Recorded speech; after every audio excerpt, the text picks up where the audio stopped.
Gloria a Dios. ¿Cómo están mis amados hermanos? Dios me los bendiga. Qué bueno, qué bonito es estar en la presencia del Señor. Es una grande bendición estar transmitiendo este mensaje de la palabra del Señor para nuestras vidas. Transmitir con alegría para cada uno de ustedes esta palabra santa, esta palabra que nos redime, que nos levanta, que nos fortalece, y aprender al mismo tiempo cosas que a veces, aunque pasen los años, a veces se nos olvidan cosas o pasamos por alto otras cosas. Y hoy en esta tarde es una grande bendición el que yo te pueda compartir este mensaje.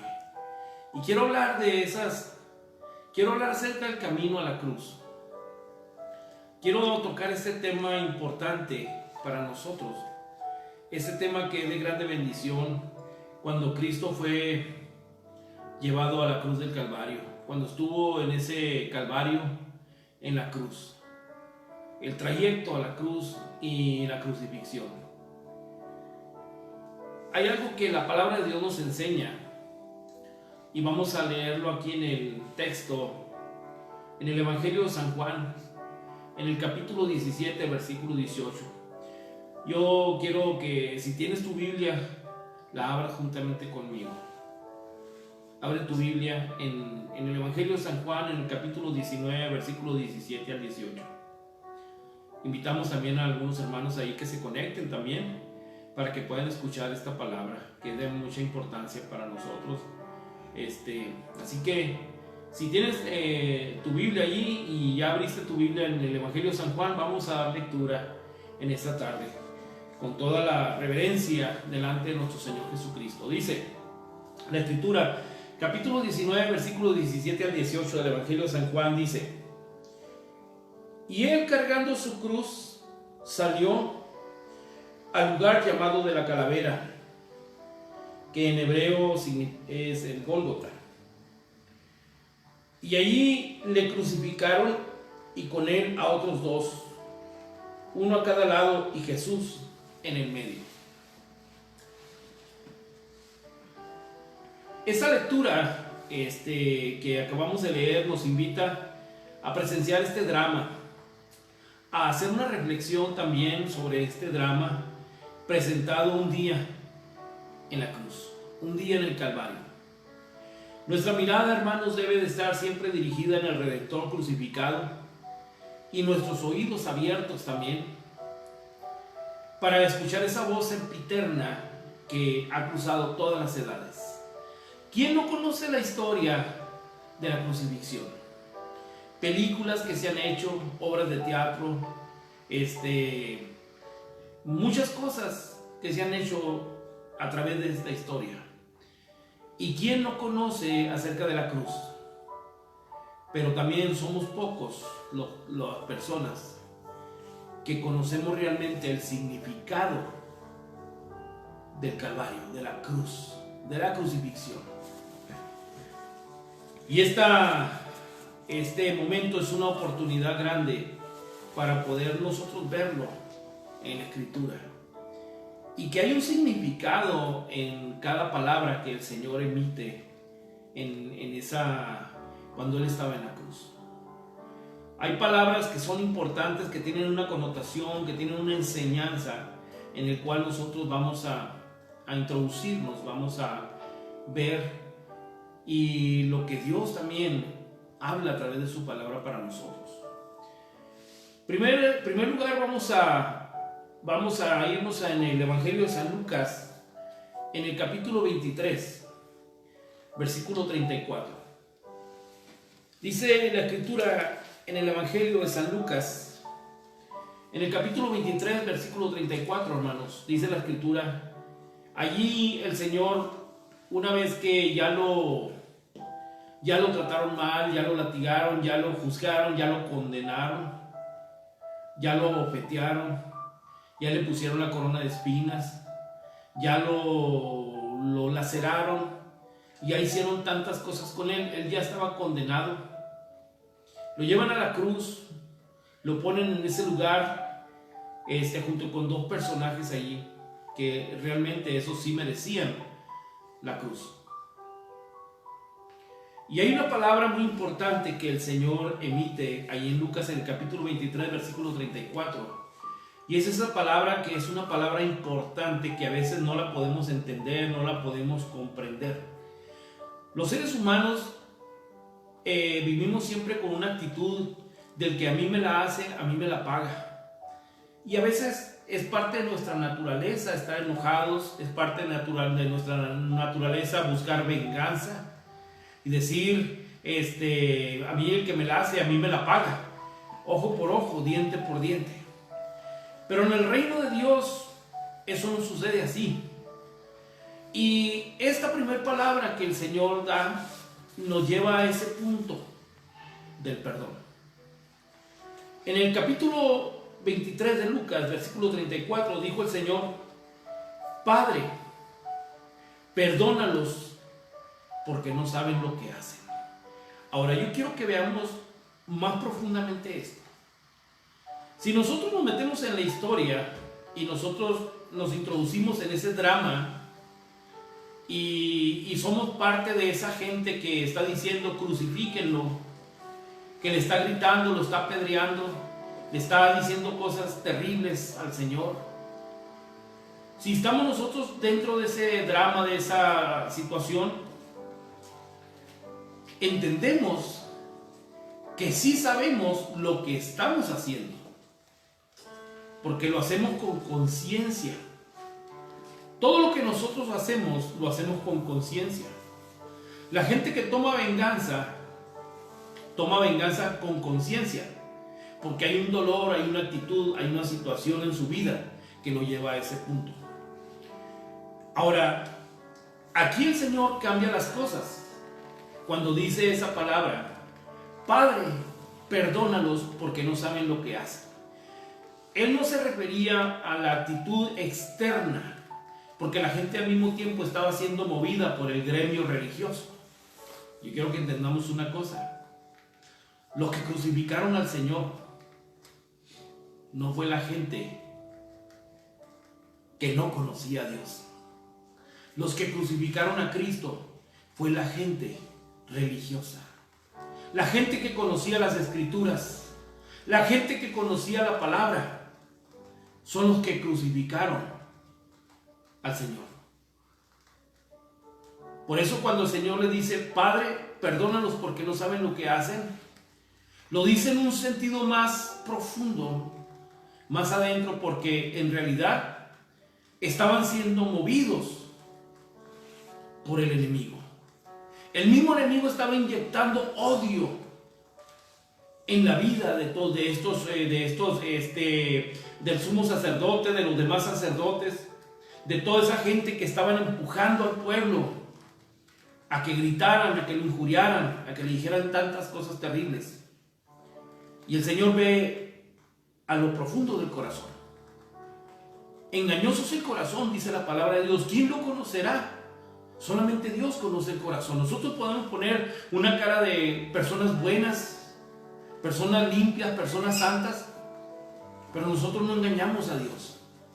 A Él nunca lo vamos a engañar. Él sabe las intenciones que están dentro de nuestro corazón. Y Él dice: Padre, perdónalos porque no saben lo que hacen. Ahora, ¿qué hay detrás de esta palabra? Hay una enseñanza, hermanos, detrás de esta palabra. Como dice Lucas 6:27. Lucas 6:27 nos dice: pero a ustedes, los que están escuchando, les dice: yo les digo, amen a sus enemigos, hagan bien a los que les aborrecen. Y nosotros podemos decir: ¿cómo? ¿Cómo yo voy a amar a mi enemigo? ¿Cómo voy a amar o cómo voy a hacerle un bien a aquel que me aborrece? Pero quiero decirte una cosa: Cristo tenía todo el poder para bajarse de esa cruz, porque Él es Dios. Pero la Biblia dice que si el grano de trigo no muere, no puede llevar fruto. Entonces algo nos enseñó Él acerca del perdón. Algo nos enseñó Él acerca de la aceptación. Ese es el reino. Dice, mi reino no es de este mundo.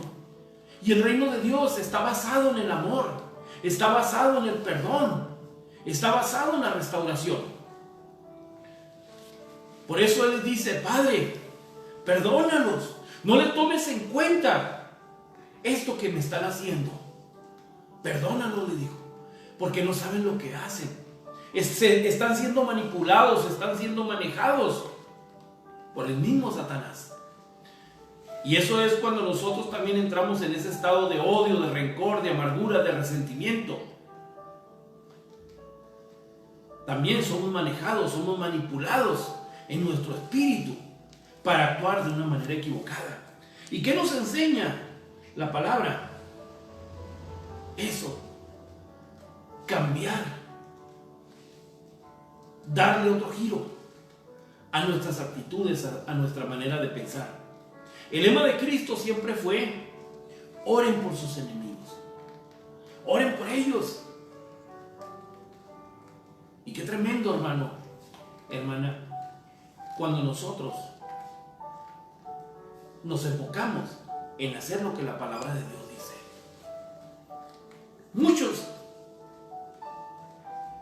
entendemos la Biblia, muchos entendemos lo que en la Escritura nos dice, muchos entendemos el mensaje de Dios, pero aún así permitimos que el enemigo maneje nuestros sentimientos y no se completa la obra de Dios. Él dijo: Padre, perdónalos porque no saben lo que hacen. Y esa es la enseñanza más tremenda, más grande, que Dios nos deja, el legado del amor y del perdón. Una segunda, en Romanos, en el capítulo 5, versículo 1, hermanos, dice la Escritura: justificados pues por la fe, tenemos paz para con Dios por medio de nuestro Señor Jesucristo. ¿Qué representó también eso en la cruz? Que no solamente el Señor estaba perdonándolos a todos, sino que nos estaba justificando también a nosotros. Así que por medio de la fe nosotros tenemos paz para con Dios por medio de nuestro Señor Jesucristo. ¿Qué hace el Señor? Expresa amor en lugar de ira. Él expresa amor en lugar de ira. Segunda carta a los Corintios, en el capítulo 5, versículo 19, dice que Dios estaba en Cristo reconciliando consigo al mundo, no tomándoles en cuenta a los hombres sus pecados.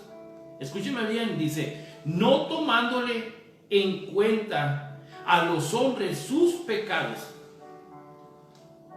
¿Y qué sucede de ahí? Y nos encargó a nosotros la palabra de la reconciliación.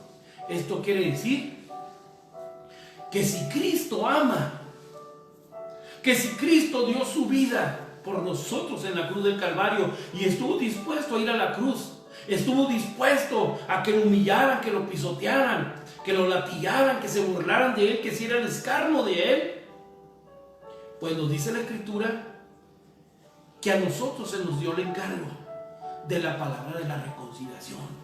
Y cuando nosotros llevamos esa palabra de la reconciliación, estamos expuestos, hermanos,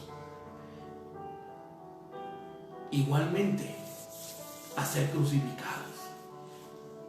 Y es allí donde nosotros sacamos ese amor ágape que Dios pone en nosotros, lo sacamos. Y es ahí donde se cumple la Escritura, cuando el Señor dijo: cuando te hieran en una mejilla, pon la otra. Y es ahí donde nosotros perdemos ese personalismo, ese egoísmo, nos deshacemos de él y hacemos lo que el apóstol Pablo dijo: ya no vivo yo, mas Cristo vive en mí. Entonces allí es cuando nosotros nos parecemos a Cristo. Es cuando nosotros ahí realmente decimos: soy cristiano porque soy como Cristo. Gloria a Dios. Segundo lugar, hablemos de una segunda palabra. En Lucas capítulo 23, versículo 43. Aquí hay dos personajes que están uno a la derecha y uno a la izquierda, crucificados también con el Señor. Él dice una palabra al Señor en base a una petición que le hace uno de los que estaban crucificados. Y dice en el capítulo 23, versículo 43, dice: de cierto te digo que hoy estarás conmigo en el paraíso. Ahora quiero que veamos esto. Allí dice la escritura que había dos ladrones que sí merecían estar allí crucificados. Uno de los peores castigos que se podía, y más humillantes que los romanos tenían en aquel entonces, era precisamente crucificar a los malhechores. Pero el que recibía peor castigo era el que estaba siempre en el medio. Era el más vil, el que era el más maldito de todos. Y vea qué tremendo, hasta dónde llegó el amor de Cristo por nosotros. Las palabras del Señor, cuando dijo: de cierto te digo que hoy estarás conmigo en el paraíso. Las palabras del Señor, hermanos, dan esperanza a aquel hombre crucificado y arrepentido.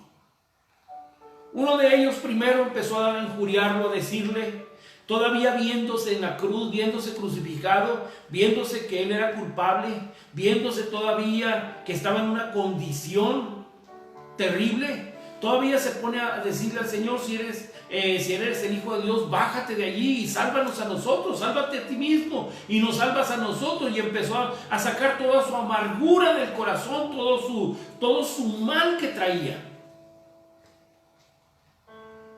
Y el otro le dice: oye, ¿qué te pasa? Tú y yo somos culpables, tú y yo merecemos esto y más. Él no hizo nada. Él no es culpable de nada. Eres un hombre justo. ¿Por qué te expresas así?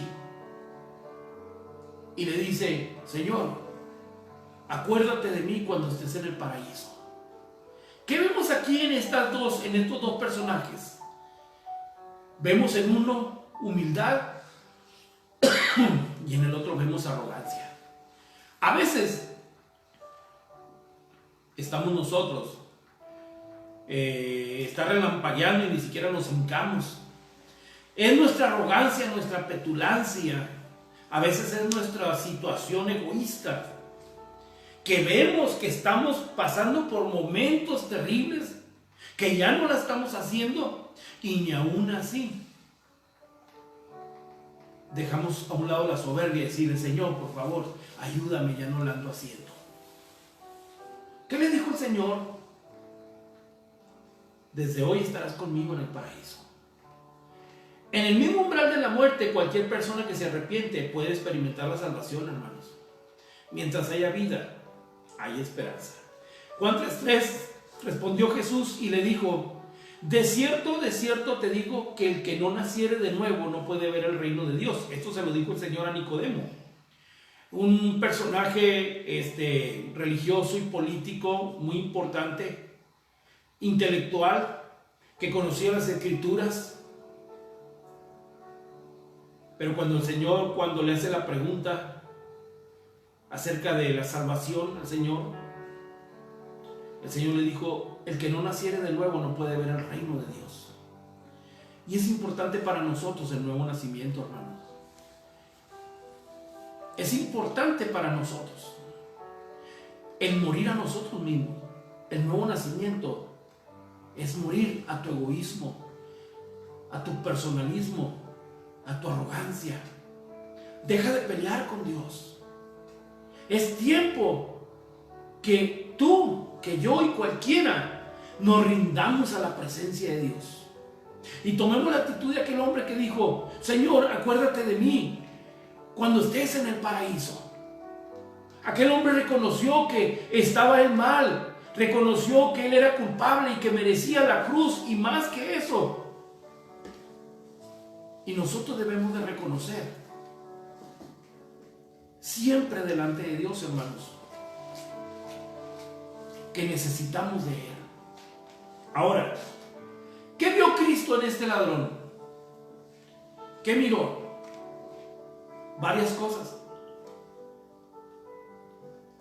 Una, miró su corazón. Miró el corazón de este hombre arrepentido. Miró la actitud de este hombre quebrantada, como también miró la otra actitud de aquel hombre lleno de soberbia, lleno de arrogancia. Pero la Biblia dice: al corazón contrito y humillado no despreciarás tú, oh Dios. ¿Qué miró en el Señor? Fe. ¿Qué nos dice la Escritura, hermanos? Veamos esto.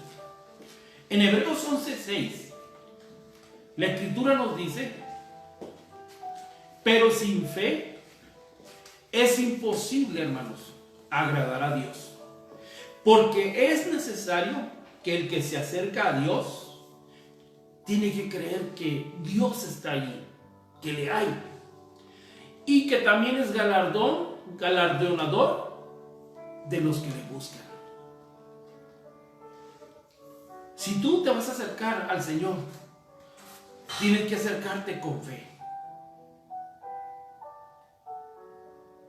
Tienes que acercarte cuando el término de fe que usa allí no es esa fe para sacar demonios, para sanar enfermos.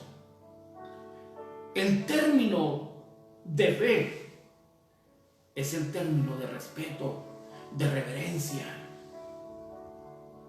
Es morirte a ti mismo. Es aprender a mirar que Dios está por encima de nosotros. Eso es muy importante, hermanos. Aprender a mirar que Dios está por encima de nosotros. Y tenemos que aprender nosotros a respetar al Señor. Pero sin fe,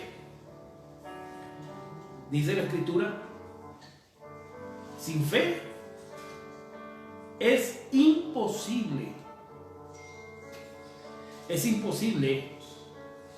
agradar a Dios. Porque es necesario que el que se acerca a Dios crea que le hay, y que es también galardonador de los que le buscan. Así que si tú te acercas a Dios con una actitud altanera, egoísta, no va a suceder nada, porque esa es una actitud de falta de respeto. Es importante para nosotros, hermano, que tengamos esa actitud correcta en la presencia del Señor.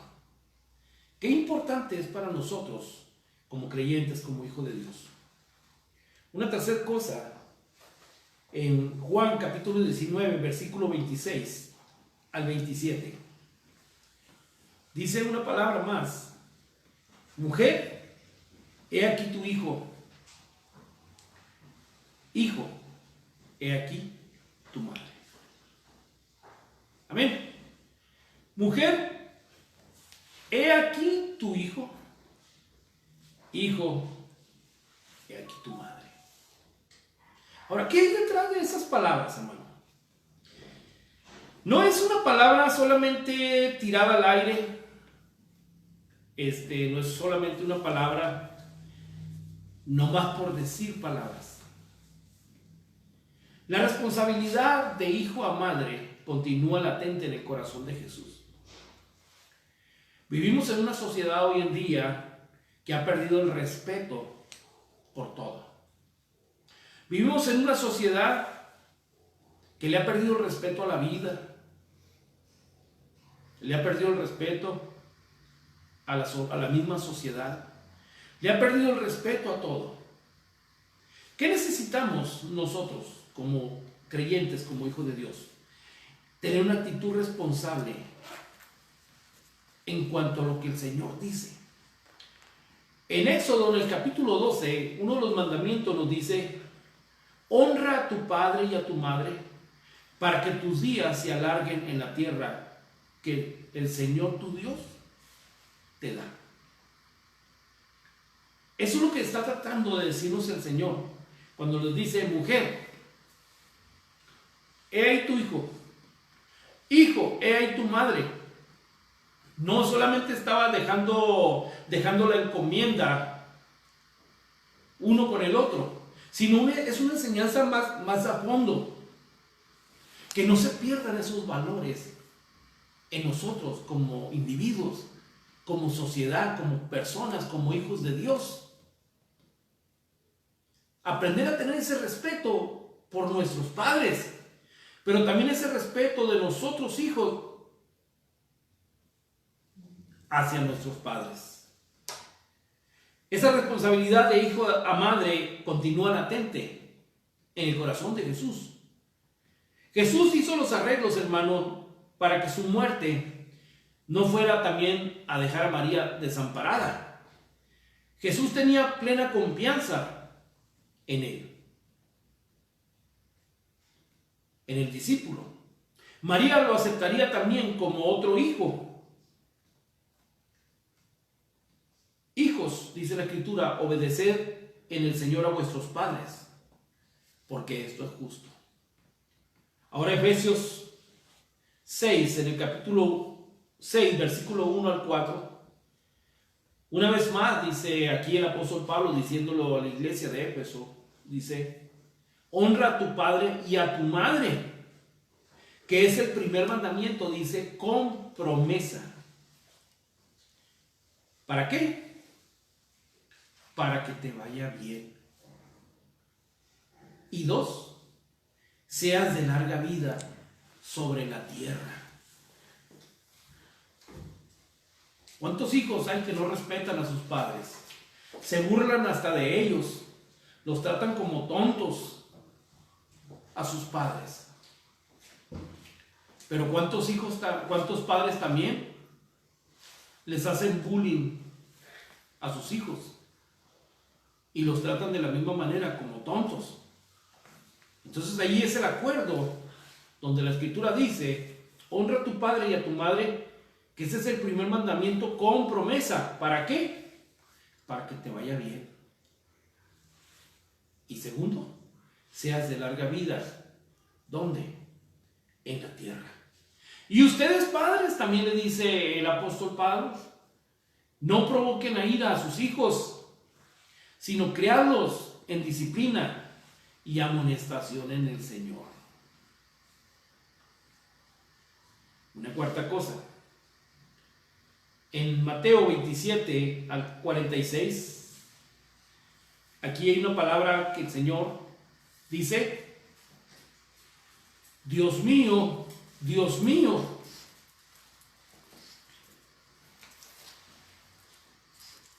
Dios mío, Dios mío, ¿por qué me has desamparado? Le hace la pregunta.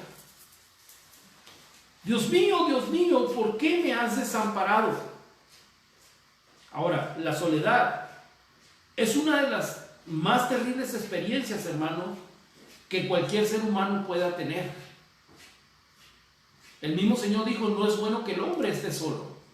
Entonces la soledad, no precisamente que esté solo, porque hay personas que aunque estén acompañados, siguen estando solos. Aquí hay una situación donde el Señor llegó ese momento en sentirse en esa soledad, en ese vacío, en ese sentimiento de abandono, en ese sentimiento donde siente que nadie está con él. La soledad de Cristo fue un desamparo espiritual, hermano. Separar a una persona de las demás en una prisión es el castigo más terrible. Psicológicamente afecta el sentido de que el hombre es un ser social. Y esta soledad en Cristo empezó a sentirla. Se empezó a sentir en ese desamparo espiritual, en ese momento donde ya Dios no está allí. Y hay momentos en la vida donde nosotros como creyentes a veces sentimos que Dios nos ha abandonado. Pero yo quiero decirte algo. Dios nunca nos va a abandonar. Aquí había un proyecto, había una situación.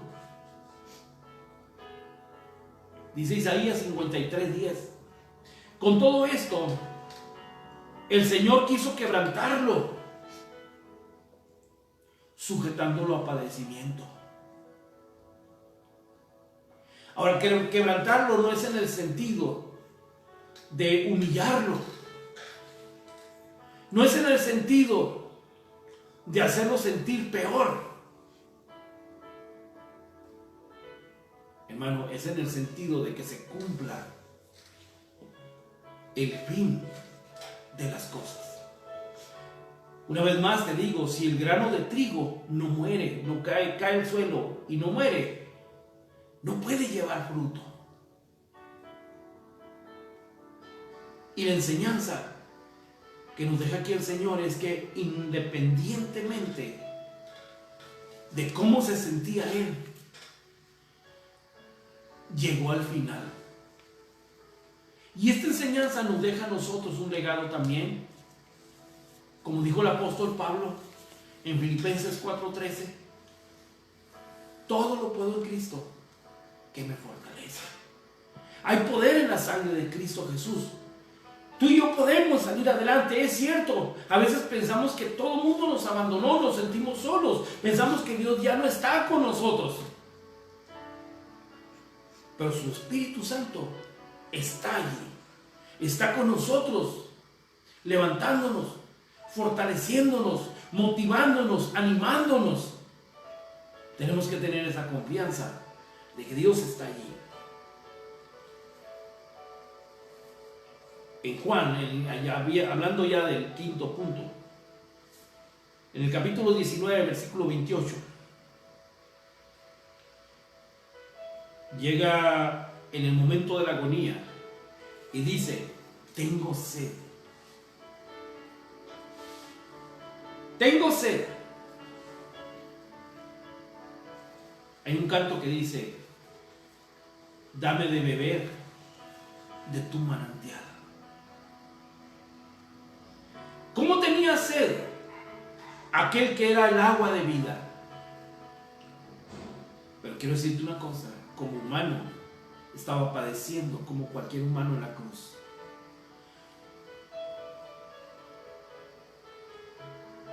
Y en algunos comentarios de personajes que han estado en agonía, ya en el umbral de la muerte, cuando las personas ya van rumbo a ese umbral, muchos han pedido agua, porque se dice que es una sed que les agarra, es una sed que está en ellos. Ahora, el Señor no es precisamente que tuvo sed para que le dieran agua. Estaba en agonía, estaba deshidratado y literalmente tenía sed. Pero hay una enseñanza detrás de todo esto. Dice la Escritura: tengo sed. Por un simple pronunciamiento de su naturaleza divina, hermanos, aquella sed hubiera sido saciada y satisfecha, pero Jesús no lo hizo. En esta expresión, Jesús expresó su sentimiento no fingido. Como hombre, aprendió a despojarse también de sí mismo. ¿Cuántas veces, aún así, nosotros estamos padeciendo hambre, estamos teniendo problemas y somos tan orgullosos? y decimos, primero muerto que pobre. Y no estamos dispuestos, aunque tengamos hambre, tengamos sed, no estamos dispuestos a humillarnos, a decir, Señor, ayúdame, levántame. Jesús tuvo sed por nosotros para que pudiéramos beber de la verdadera agua de la vida. Juan 4:10, en una charla que el maestro tuvo con la mujer samaritana, les dice, si conocieras el don de Dios, le dice, ¿y quién es el que te dice, dame de beber? Tú le pedirías y él te daría agua viva. Fue cuando el Señor se acercó con aquella mujer y le dice, ¿me puedes regalar agua? Y le dice estas palabras en la charla que tuvo con aquella mujer, donde decía que judíos y samaritanos no se podían ver. ¿Cómo es que tú, siendo judío, me pides a mí agua para beber? Pero el Señor le dice, si conocieres el don de Dios. ¿Cuál don de Dios? Si conocieres el don de Dios, ¿pero cuál? ¿Y quién es el que te dice, dame de beber? Habla de sencillez, hermano. Habla de humildad. Habla de esa sencillez. El reino de Dios está basado en la sencillez, en la humildad. El reino de Dios no se trata de escándalos. El reino de Dios no se trata qué tanto conocemos, qué tan perfectos somos para hablar. El reino de Dios no se trata qué tanta teología, qué tanto intelecto espiritual tenemos. No se trata a cuántas universidades o seminarios fuimos, qué tantas medallas traemos colgadas. El reino de Dios se trata de sencillez y amor. Porque cuando nosotros actuamos en medio de la sencillez, de la humildad, el Señor nos exalta, hermanos. El Señor nos levanta, nos pone en lugares altos. A Dios no lo vamos a pantallar qué tanto hemos leído la Biblia, qué tantos versículos nos sabemos de memoria. El mismo David, rey David, le dijo, al corazón contrito y humillado, no lo despreciarás tú, oh Dios. Si conocieres el don de Dios, mira, le dijo, ¿quién te está hablando? ¿Y quién es el que te dice, dame de beber? La lleva a ese punto de la confianza. Hay cristianos que no se puede tratar con ellos, que de cristianos nomás tienen el nombre, son tan orgullosos, tan vanagloriosos.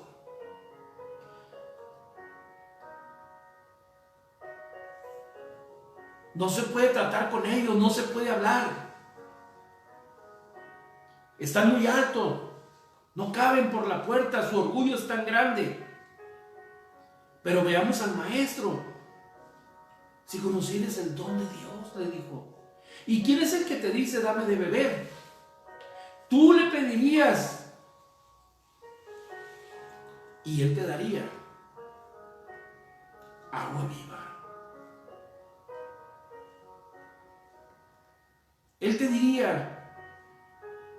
Él te daría agua viva, el agua que quita la sed del corazón, que sacia la sed, que apaga toda actitud maligna, que apaga toda actitud incorrecta en la vida de cada hermano, cada hermana o de cada personaje. A veces tenemos sed de venganza. A veces tenemos sed de justicia. Tenemos sed de que se nos aplauda, que se nos levante. Prueba del agua de vida, que es Cristo Jesús, y te vas a sentir completo en Él. Apocalipsis 7:17 dice: porque el Cordero que está en medio del trono los pastoreará y los guiará a fuentes de agua de vida. Y qué tremendo lo que dice: y Dios enjugará toda lágrima de los ojos de ellos. Apocalipsis 21:6. Y me dijo: hecho está, yo soy el alfa y el omega, el principio y el fin. Al que tuviere sed, yo le daré gratuitamente de la fuente del agua de la vida. Apocalipsis 22:17. Y el espíritu y la esposa dice: ven. Y el que oye diga: ven. Y el que tiene sed, venga. Y el que quiera, tome agua de la vida gratuitamente. ¿Y sabes quién es el agua de vida, hermano? Nuestro Señor Jesucristo. Él es el agua de la vida. Por eso es que tenemos que llenarnos de Él todos los días para estar completos en Él. Y ya va cerrando esto cuando entramos al punto 6. En Juan 19:30 hay una palabra que el Señor dice: consumado es. Sus 3 años y medio de ministerio, ¿sabe dónde se completaron, hermano? En la cruz.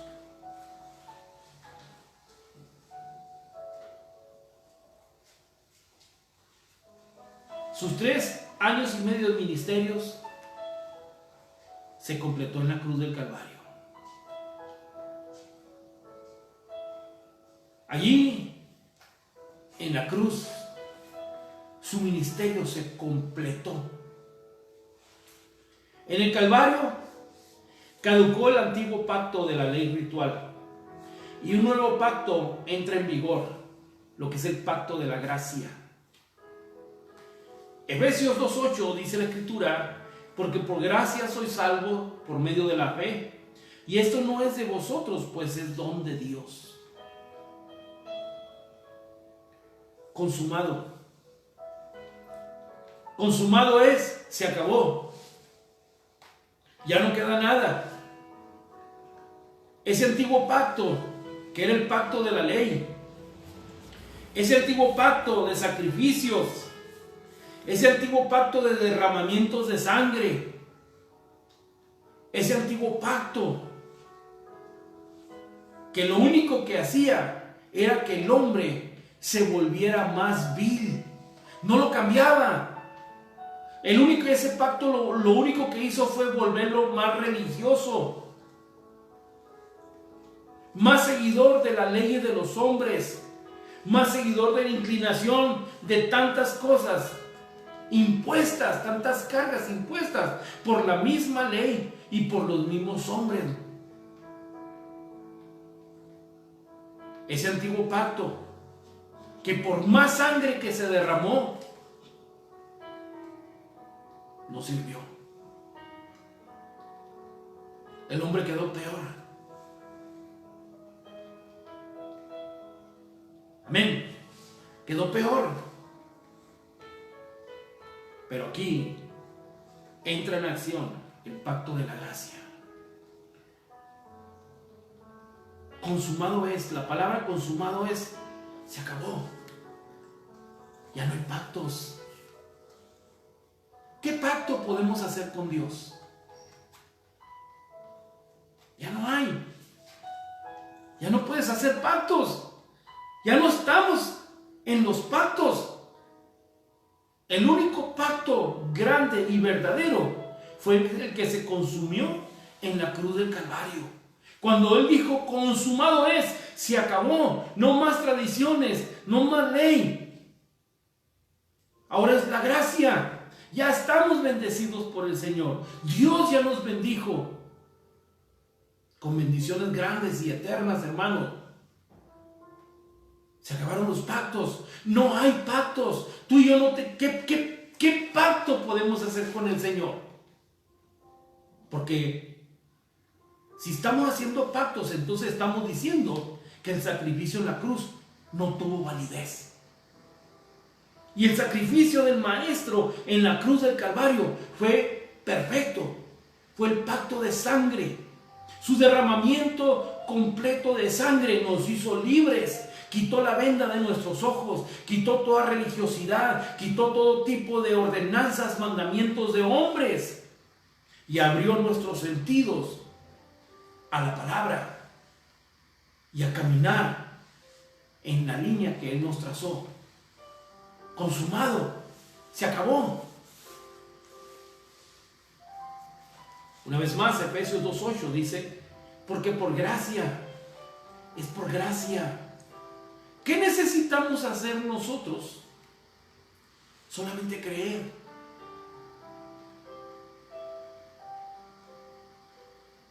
Solamente creer.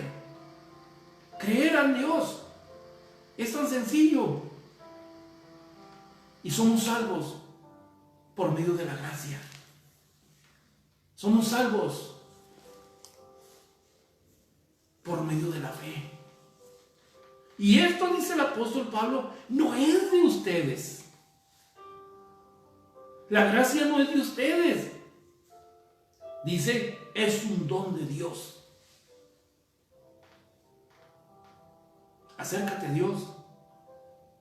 Créele. Muchos cristianos decimos, y a veces hasta nos mofamos de nuestros hermanos católicos y los criticamos porque hacen mandas para poder obtener algo de Dios. Yo quiero decirte algo, y no es similar lo que hacemos a veces nosotros cuando pactamos económicamente por un milagro de Dios. Dios no necesita tu dinero. Dios lo que necesita es tu obediencia a tu corazón. Dios no necesita que te vayas a Magdalena, a Chalma, hincado, pegándote, lacerándote, golpeándote para poderlo agradar a Él. Pero también Dios no necesita que pactes y digas, Señor, te voy a dar tanto dinero, porque estás queriendo comprar el favor y la gracia de Dios. Él no pide tu dinero, no necesita tu dinero, ni necesita que hagas tantas cosas. Lo único que Él pide de ti es obediencia. Que le temas, que camines como Él te lo pide y me lo pide a mí. Y por último, hermanos, es donde encierra todo esto. Lucas 23:46 dice, en tus manos encomiendo mi espíritu. Y hay un proceso desde que llegó a la cruz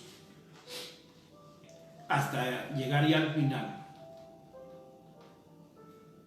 Padre, en tus manos encomiendo mi espíritu. El unigénito no estuvo exento de la muerte. Nació humanamente y murió humanamente. Su madre lo vio nacer, pero también su madre lo vio morir. Sin su muerte, hermano, la expiación jamás se hubiera llevado a cabo. Tenía que morir.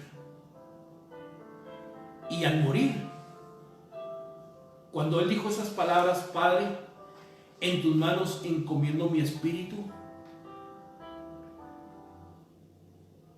en ese momento hubo un terremoto fuerte. Y dice la Escritura que el velo sagrado que estaba en el templo, dividiendo el lugar santo al santísimo, dice la Biblia que se rasgó por la mitad. Y ahí se acabó todo. Se acabó la ley. Ahí el Señor cumplió la ley por nosotros. Y al cumplir la ley por nosotros, hermanos, escúchenme bien lo que le voy a decir. Al cumplir la ley, entonces nos abrió un nuevo camino que seguir, y el camino de la gracia. Hoy en día todavía muchos cristianos viven bajo la ley. Se pelean bajo la ley. Todavía odian como si estuvieran en la ley. Están llenos de malas actitudes como si estuvieran en la ley. Viven esclavizados conforme a la ley. Y no han entendido que el sacrificio en la cruz del Calvario fue perfecto. Cuando Él dijo esas palabras: en tus manos encomiendo mi espíritu, la Biblia dice que en su muerte redimió a todos. Isaías 53:7 dice: Jesús fue el cordero mudo que se dejó llevar al matadero. Juan 1:29: el siguiente día vio Juan a Jesús que venía a él y dijo: he aquí el cordero de Dios que quita el pecado del mundo. Era el cordero santo, era el cordero del verdadero sacrificio, era ese cordero santo que iba a morir por toda la humanidad. Y cuando expiró, hermano, la Biblia nos dice que literalmente en ese terremoto el velo santo se partió. Y una vez que se partió, ya no hay necesidad de intermediarios. Escúchame bien lo que te estoy diciendo, hermano. Ya no hay necesidad de intermediarios. Nos abrió el camino a la presencia de Dios a través de su muerte. Nos introdujo en la presencia misma de Dios. Nos hizo fácil el camino a través de la gracia. Por eso es que ahora tú puedes orar con fe y Dios te escucha. No necesitas un intermediario que ore por ti. Tú lo puedes hacer. Tienes el don de Dios. Por eso es que ahora tú y yo podemos hacer grandes cosas en el Señor. Muchos creyentes todavía viven esclavizados a la ley. Y viven con un miedo de que si no das tus diezmos, Dios no te va a bendecir. Hermano, ya estás bendecido. Dios no necesita tus diezmos ni tus ofrendas. Lo necesitan los pastores. Lo necesitan para vivir, para pagar la renta de sus locales. Quiero que entendamos una cosa. Si tú lo haces, estás contribuyendo. Estás contribuyendo para esa obra del Señor. Y Dios bendice tu obediencia. Pero Dios no necesita eso. Eso lo necesitamos nosotros para que el ministerio continúe. Pero yo lo que te quiero decir, que no vivas ya bajo la ley. Camina en la presencia de Dios.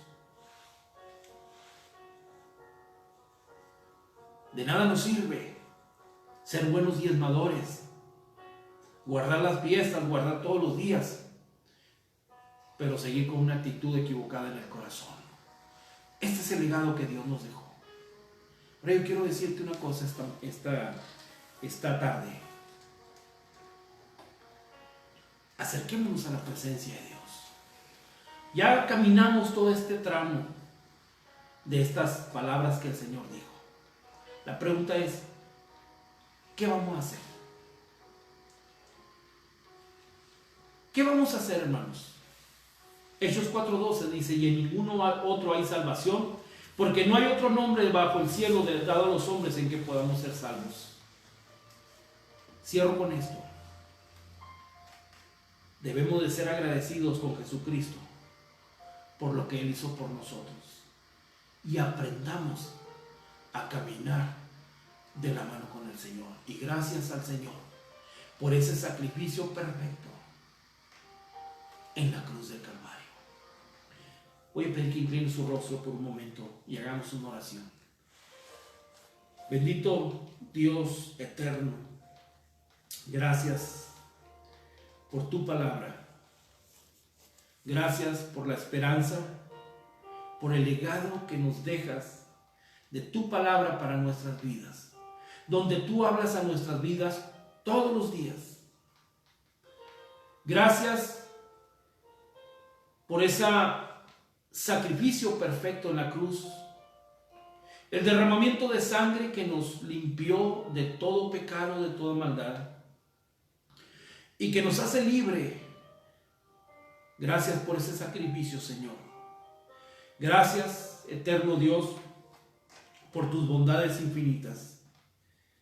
Ruego en esta tarde que esta palabra que se habló, Señor, cause un efecto en nuestras vidas y que tú nos ayudes a comprenderla, a digerirla, a entenderla, y que abracemos el sacrificio de Cristo en la cruz por nosotros.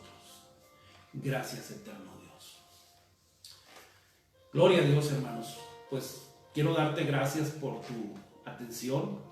Mañana estaremos transmitiendo a las 12 del día. Quiero invitarte que te unas con nosotros en nuestra página, en Facebook, que te unas, transmitiremos en vivo mañana, igual a las 12 del día. Una palabra también que vaya directamente al corazón. Dios te guarde, que tengas una excelente noche, que Dios te bendiga siempre, en cada momento.